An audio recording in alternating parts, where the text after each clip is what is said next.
Je suis l'adjudant-chef Stéphane, je travaille au centre de recrutement et d'information des forces armées à Brest.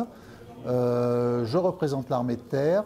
Notre participation ici au bureau information jeunesse, le but c'est d'informer les jeunes qui souhaitent s'engager dans l'armée de terre.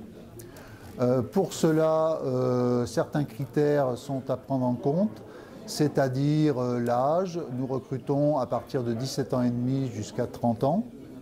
Dans toutes les filières, toutes les spécialités nous intéressent, que ce soit de l'administratif, de la logistique, de l'informatique, mais bien sûr également des spécialités de combat.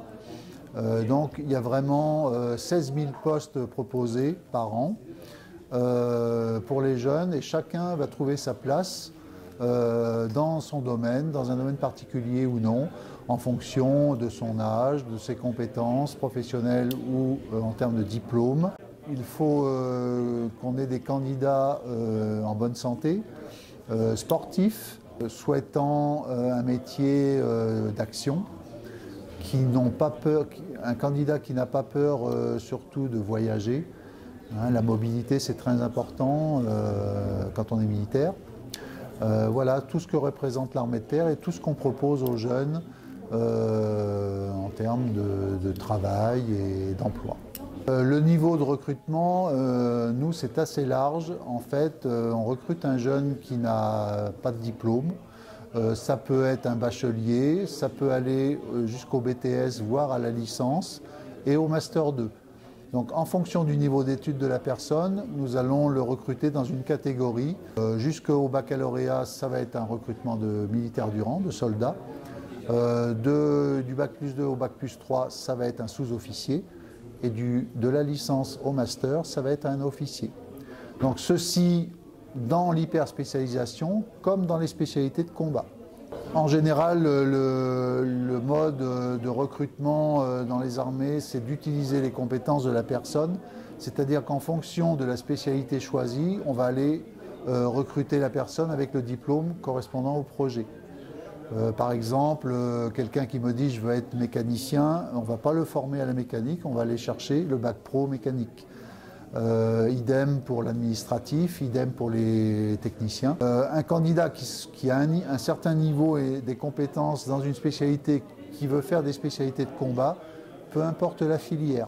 C'est le niveau d'études qui va le placer dans une catégorie.